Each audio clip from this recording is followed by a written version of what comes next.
Special care ആവശ്യമായ കുഞ്ഞുങ്ങൾക്ക് open സ്കൂളിൽ പഠിച്ചാൽ മതി എന്ന തരത്തിലുള്ള നിലപാട് NEPയുടെ ഭാഗമാകുന്നു എന്ന വിമർശനം അദ്ദേഹം ഉന്നയിക്കുന്നത് അങ്ങ് കേട്ടല്ലോ. ഡോക്ടർ ജയരാജ് അത് ഉന്നയിക്കുന്നുണ്ടായിരുന്നു. ഈ തരത്തിൽ പൊതുവിദ്യാഭ്യാസത്തിൻ്റെതായിട്ടുള്ള ഗുണഫലങ്ങൾ എല്ലാവർക്കും ഒരേ അവകാശത്തോടെ ലഭ്യമാക്കാത്ത തരത്തിലുള്ള ഒരു പോളിസിയാണ് കേന്ദ്രം ഉണ്ടാക്കുന്നത് എങ്കിൽ അതൊരു അനീതിയാണ്. വിദ്യാഭ്യാസം എന്ന് പറയുന്നത് വിദ്യാർത്ഥികളുടെ അവകാശമാണ്. CPM തന്നെ എങ്ങനെയാണ് ഈ NEPയെ സമീപിക്കേണ്ടതെന്ന് സംബന്ധിച്ച് അവരുടെ തന്നെ വെബ്സൈറ്റിൽ പറഞ്ഞിരിക്കുന്ന കാര്യങ്ങൾ അനുസരിച്ച് ഇതൊരു ഒളിച്ചുകടത്തലാണ്. ആ ഒളിച്ചുകടത്തലാണോ കേന്ദ്രം ഇതിൽ ലക്ഷ്യമിടുന്നത് എന്നുള്ളതാണ് ഒന്നാമത്തെ കാര്യം. രണ്ടാമത്തേത്, ഇത് അങ്ങ് തന്നെ പറഞ്ഞതുപോലെ കൺകറന്റ് ലിസ്റ്റിലാണ്. കേന്ദ്രവും സംസ്ഥാനവും ഒരുമിച്ച് കൊണ്ടുപോകേണ്ട ആവശ്യകതയുള്ളത് കൊണ്ടും സമഭാവനയോടുകൂടി ഇടപെടേണ്ടതായ ആവശ്യകതയുള്ളത് കൊണ്ടാണ് അങ്ങനെ ഉൾപ്പെടുത്തുന്നത്. ഞങ്ങളുടെ കയ്യിൽ പണമുണ്ട്, നിങ്ങൾക്ക് ഈ പണം വേണമെങ്കിൽ ഇതിൽ ഒപ്പുവെച്ചിട്ട് പോയാൽ മതി എന്ന നില വിദ്യാഭ്യാസത്തിലൊക്കെ സ്വീകരിക്കുന്നത് കുറച്ച് കടന്ന കൈയല്ലേ? നമുക്ക് രണ്ട് ചോദ്യങ്ങൾക്ക് ഞാൻ ഉത്തരം പറയാം. എനിക്ക് മതിയായ സമയം തരുമെന്ന് ഞാൻ പ്രതീക്ഷിക്കുന്നു.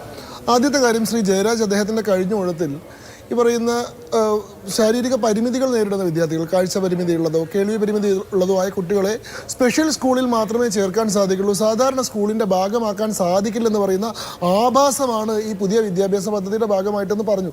അത് അടിസ്ഥാനരഹിതമാണ്, അസംബന്ധമാണ്, അസത്യമാണ്. എങ്ങനെയാണ് ഒരു ചർച്ചയിൽ ഇരുന്നുകൊണ്ട് ഇത്രയും വ്യാജം ഒരാൾക്ക് പറയാൻ സാധിക്കാമെന്ന് ഞാൻ അത്ഭുതപ്പെടുകയാണ്. യഥാർത്ഥത്തിൽ ഈ ന്യൂ എഡ്യൂക്കേഷൻ പോളിസിയുടെ ചാപ്റ്റർ 6 തന്നെ ഇക്വിറ്റബിൾ ആൻഡ് ഇൻക്ലൂസീവ് എഡ്യൂക്കേഷൻ എന്നതിനെ സംബന്ധിച്ചാണ്. എങ്ങനെയാണ് ഇത്തരത്തിൽ കാഴ്ച പരിമിതിയോ ശാരീരിക പരിമിതിയോ മറ്റെന്തെങ്കിലും വൈകല്യങ്ങളോ ഉള്ള കുട്ടികളെ മെയിൻ സ്ട്രീം എഡ്യൂക്കേഷൻ്റെ ഭാഗമാക്കാൻ, മറ്റെല്ലാ കുട്ടികളുടെയും ഒപ്പം ഇരുത്തി തന്നെ പഠിപ്പിക്കാനുള്ള സൗകര്യം സൃഷ്ടിക്കേണ്ടത് എന്നതിനെ പറ്റി പറയുന്നതാണ് ന്യൂ എഡ്യൂക്കേഷൻ പോളിസിയുടെ ചാപ്റ്റർ 6 മുഴുവൻ. അതിൽ രണ്ട് കാര്യങ്ങൾ മാത്രം ഞാൻ വായിക്കാം. ഒന്ന്, promotion of inclusion in regular schools.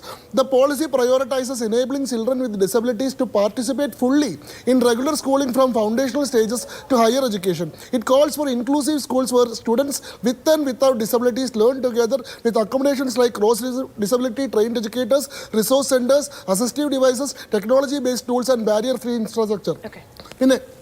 Options for flexibility. For children with moderate to severe disabilities, NEP 2020 explicitly offers choices: regular schooling, special schooling or home-based education. This ensures no one is forced into segregate but supports tailored needs without prohibiting mainstream access. 3. Specific measures for support. Hiring special educators in regular schools. Curriculum changes to include human values like empathy, tolerance and respect for diversity.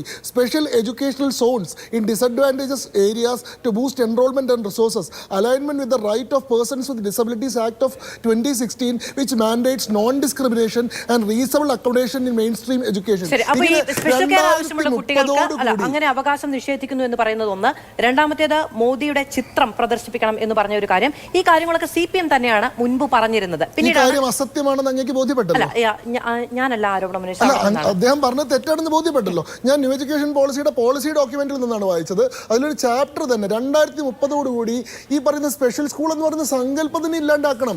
എല്ലാവരും main stream എഡ്യൂക്കേഷന്റെ ഭാഗമാവണമെന്നാണ് NEP പറയുന്നതെങ്കിൽ അതിന് നേരെ വിരുദ്ധമായിട്ടൊരു കാര്യം ഒരു ചർച്ചയിൽ വന്നിരുന്നിട്ട് NEPക്കെതിരെയുള്ള കുറ്റമായിട്ട് ആരോപിക്കുന്നു. നോക്കൂ, ഇവിടെ NEPക്ക് എതിരെ ഉന്നയിക്കുന്ന എല്ലാ വാദങ്ങളും അസംബന്ധമാണ്. ഇപ്പൊ ഈ 1500 കോടി രൂപയ്ക്ക് വേണ്ടിയിട്ടാണ് ഈ പദ്ധതിയിൽ ഞങ്ങൾ ചേരാൻ തീരുമാനിക്കുന്നതെന്ന് പറയുന്നത് പോലും നുണയാണ്. 1500 കോടി നഷ്ടപ്പെട്ടു പോയിട്ടുള്ള പൈസയാണ്. അത് ഓരോ വർഷത്തേക്ക് വേണ്ടിയിട്ടുള്ള അലോട്ട്മെന്റ് ആണ്. മുൻ വർഷങ്ങളിൽ നിങ്ങൾ നടപ്പാക്കാതിരുന്നതിന്റെ ഫണ്ട് റെട്രിബ്യൂട്ടീവ് ആയിട്ട് തിരിച്ചു തരാൻ, റെട്രോസ്പെക്റ്റീവ് ആയിട്ട് തിരിച്ചു തരാൻ പക്ഷെ വേറൊരു കാര്യമുണ്ട്. ഈ SSAയുടെ ഫണ്ട് അവിടെ തടഞ്ഞു വെച്ചിരിക്കുന്നതുമായി ബന്ധപ്പെട്ട് വിദ്യാഭ്യാസ വകുപ്പ് ഉന്നയിക്കുന്ന ആരോപണം ഇത് നോക്കൂ. നിങ്ങൾ ഈ എന്താണ് ഈ PMCയുടെ പണം എന്നുള്ളത് മാത്രമല്ല, അതിനൊപ്പം തന്നെ വിദ്യാഭ്യാസ മേഖലയ്ക്ക് വേണ്ടി ചെലവഴിക്കേണ്ട സംസ്ഥാന സർക്കാരിന് അല്ലാതെ അവകാശപ്പെട്ട പണം പോലും പിടിച്ചു വെക്കുന്നു എന്നുള്ള ആരോപണമാണ് ഉന്നയിക്കപ്പെടുന്നത്. 100% തെറ്റായിട്ടുള്ള വാദമാണിത്. നോക്കൂ, ഇതില് ശ്രീ ജോൺ ബ്രിട്ടാസ് കഴിഞ്ഞ ഓഗസ്റ്റ് 30 പാർലമെന്റിൽ ചോദിച്ച ചോദ്യത്തിന് ഉത്തരമായിട്ട് വിദ്യാഭ്യാസ വകുപ്പ് മന്ത്രി വളരെ കൃത്യമായിട്ടുള്ള ഒരു ഉത്തരം പറയുന്നുണ്ട്. അതിലവർ പറയുന്നുണ്ട്, the implementation of SSA means the implementation of NEP 2020 itself and PM Shri schools are nothing but exemplary models of NEP 2020. അതായത് ഈ SSAയുടെ നടത്തിപ്പ് എന്ന് പറയുന്നത് ഈ ന്യൂ എഡ്യൂക്കേഷൻ പോളിസി 2020 നടത്തിപ്പാണ്. ആ NEP 2020 നടപ്പിലാക്കിയത് എങ്ങനെ, അതിന്റെ ഗുണം എന്ത് എന്ന് കാണിക്കാനുള്ള മാതൃകാ വിദ്യാലയങ്ങളാണ് PM Shri. ഇതൊന്നും വേർതിരിച്ച് കാണേണ്ടതല്ല. ഇതെല്ലാം ഒരൊറ്റ ഓർഗാനിക് ലോട്ടിന്റെ ഭാഗമാണ്. They are one and the same. വേർതിരിക്കാൻ കഴിയാത്ത കാര്യങ്ങളാണ്. അപ്പോൾ SSAയുടെ ഫണ്ട് പിടിച്ചു വെക്കണമെന്ന് പറഞ്ഞാൽ അർത്ഥമില്ല. ഇത് PM Shriക്കായിട്ട് അലോട്ടഡ് ആയിട്ടുള്ള ഫണ്ടാണ്. അതായത് 14,500 സ്കൂളുകൾക്ക് SSA വഴി കിട്ടുന്ന ഫണ്ട് അതിന് മുൻപും കിട്ടിയിരുന്ന ഫണ്ടാണ്. നിങ്ങൾ ഇതിന് കീഴിലേക്ക് കൊണ്ടുവന്നതാണ്. SSA എന്ന് പറയുന്ന പറയുന്ന പദ്ധതി 1986 പഴയ വിദ്യാഭ്യാസ നയത്തിന്റെ അടിസ്ഥാനത്തിൽ അലോട്ട് ചെയ്യപ്പെടുന്ന SSA എന്ന് പറയുന്ന പോളിസി പുതിയ വിദ്യാഭ്യാസ നയം വന്നതോടുകൂടി ഇല്ലാണ്ടായി. ന്യൂ എഡ്യൂക്കേഷൻ നിങ്ങൾ പെട്ടില്ലെങ്കിൽ നിങ്ങൾക്ക് ഇനി ആ ഫണ്ട് കിട്ടില്ല എന്ന് പറയുന്നത് എങ്ങനെയാണ്? നിങ്ങൾ ഒരു പ്രത്യേക ഒരു പാക്കേജ് ഒരു പദ്ധതി പ്രഖ്യാപിച്ചിട്ട് ആ പദ്ധതിക്ക് വേണ്ടിയിട്ടുള്ള ഫണ്ടായിട്ട് ഒരു നീക്കിയിരിപ്പ് നടത്തുന്നു. ഞങ്ങൾ ആ പദ്ധതി നടപ്പാക്കില്ല. പഴയ പദ്ധതി നിങ്ങൾ ക്ലബ് ചെയ്തു. അതായത് സംസ്ഥാനത്തിന്റെ വിദ്യാഭ്യാസ മേഖലയ്ക്ക് ഇനി ഞങ്ങളുടെ വഴിക്ക് വന്നില്ലെങ്കിൽ 5ന്റെ കാശ് തരില്ല എന്ന് പറയുന്ന നിലപാടാണ്. അങ്ങനെയല്ല പറഞ്ഞിട്ടുള്ളത്. ഈ രാജ്യത്തിന്റെ ഒരു പുതിയ വിദ്യാഭ്യാസ നയം രൂപീകരിക്കപ്പെട്ടിട്ടുണ്ട്.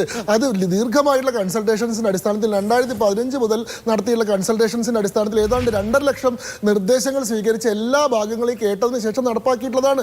ഇതിൽ ഈ രാജ്യത്തെ 36 ഭരണ യൂണിറ്റുകളിൽ സംസ്ഥാനങ്ങളും യൂണിയൻ ടെറിട്ടറികൾ ഉൾപ്പെടെയുള്ള ഭരണ യൂണിറ്റുകളിൽ 33 എണ്ണവും ഈ ചർച്ചയിൽ പങ്കെടുക്കുന്ന കോൺഗ്രസ്സുകാർ ഭരിക്കുന്ന 3 സംസ്ഥാനങ്ങൾ ഉൾപ്പെടെയുള്ള മുഴുവൻ സംസ്ഥാനങ്ങളും അംഗീകരിച്ചു കഴിഞ്ഞിട്ടുള്ളതാണ്. കേരളം, തമിഴ്നാട്, പശ്ചിമ ബംഗാൾ എന്നീ സംസ്ഥാനങ്ങൾ മാത്രമാണ് വിദണ്ഡവാദങ്ങൾ നടത്തിക്കൊണ്ട് അസത്യങ്ങൾ ഉന്നയിച്ചുകൊണ്ട് എന്താണ് ഈ ട്രൈലിംഗ്വൽ പോളിസിയിലൂടെ ഹിന്ദി അടിച്ചേൽപ്പിക്കാൻ ശ്രമിക്കുകയാണ്, പ്രധാനമന്ത്രിയുടെ ചിത്രം ഉപയോഗിക്കേണ്ടി വരും തുടങ്ങിയിട്ടുള്ള വ്യാജങ്ങൾ പറഞ്ഞുകൊണ്ട് കുട്ടികൾക്ക് ഗുണം കിട്ടേണ്ട ഒരു പദ്ധതി നടപ്പാക്കാണ്ടിരിക്കുകയാണ്. അവസാനം ഇത് ഇന്നല്ലെങ്കിൽ നാളെ നടപ്പാക്കേണ്ടി വരും.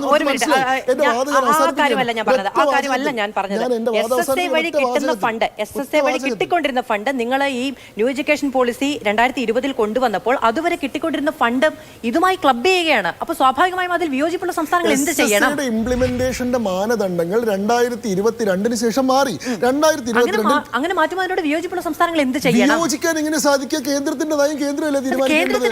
വിദ്യാഭ്യാസം കൺകറന്റ് ലിസ്റ്റിൽപ്പെട്ട സാധനമല്ലേ? കൺകറന്റ് ലിസ്റ്റിൽ 1976 മുതൽ വിദ്യാഭ്യാസം ഉൾപ്പെട്ടിട്ടുണ്ട്. ഞങ്ങൾ ഏർപ്പെടുത്തിയിട്ടുള്ളതല്ല. ഈ പറയുന്ന ശ്രീമതി മാധു, ഞാൻ പറയുന്നത് നിങ്ങൾ കേൾക്കൂ. 1976 മുതൽ വിദ്യാഭ്യാസം കൺകറന്റ് ലിസ്റ്റിലാണ്. 76 മുതൽ 42ാം ഭരണഘടനാ ഭേദഗതി ഈ രാജ്യത്ത് നടപ്പാക്കിയത് മുതൽ വിദ്യാഭ്യാസ കാര്യത്തിൽ കേന്ദ്ര സർക്കാരിനും ഒരു സേ ഉണ്ട്. ഇവിടുത്തെ വിദ്യാഭ്യാസ കോൺഗ്രസ് ആണ് നടപ്പിലാക്കിയതെന്നാണ് പറഞ്ഞു വരുന്നത്. അല്ല 1986 വിദ്യാഭ്യാസ നയം രൂപീകരിച്ചത് കേന്ദ്രമാണ്, സംസ്ഥാനങ്ങളല്ല.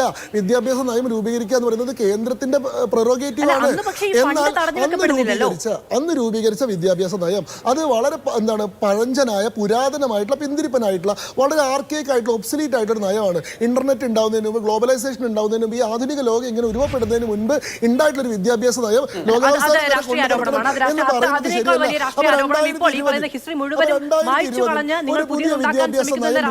ഇപ്പുറത്ത് കൂടി ഉണ്ടാകുന്നുണ്ട്. SSAയുടെ ഫണ്ട് തടഞ്ഞു വിഷയവുമായി ബന്ധപ്പെട്ട് മാത്രമാണ് ഞാൻ എന്റെ ലളിതമായിട്ടുള്ള ഉത്തരം. CPM ബോധ്യപ്പെട്ടു ഈ നയം ഇന്നല്ലെങ്കിൽ നാളെ നിങ്ങൾക്ക് നടപ്പാക്കേണ്ടി വരും. ഇത് കോൺഗ്രസ് ഉൾപ്പെടെ മറ്റ് പാർട്ടികൾ ഉൾപ്പെടെ തുടക്കത്തിൽ തന്നെ പറഞ്ഞല്ലോ, കേന്ദ്ര നയവുമായി ബന്ധപ്പെട്ടുള്ള ആരോപണങ്ങൾ പലതുണ്ട്. പക്ഷെ PMC മഹാശ്ചര്യമാണ് എന്നുള്ളത് CPM നിലപാട് സ്വീകരിച്ചാൽ ഓക്കെ, പണം എന്നുള്ളതാണ് നിലപാടെന്ന്. അതാണ് BJP മുന്നോട്ട് വയ്ക്കുന്ന ഒരു കാര്യം. ഞാൻ വരാം ഡോക്ടർ ജയരാജ, ഞാൻ അങ്ങയിലേക്കല്ല ഊഴപ്രകാരം വരേണ്ടത്. ഇതുമായി ബന്ധപ്പെട്ട് അങ്ങയുടെ വിയോജിപ്പ് അങ്ങ് പറഞ്ഞുകൊള്ളൂ.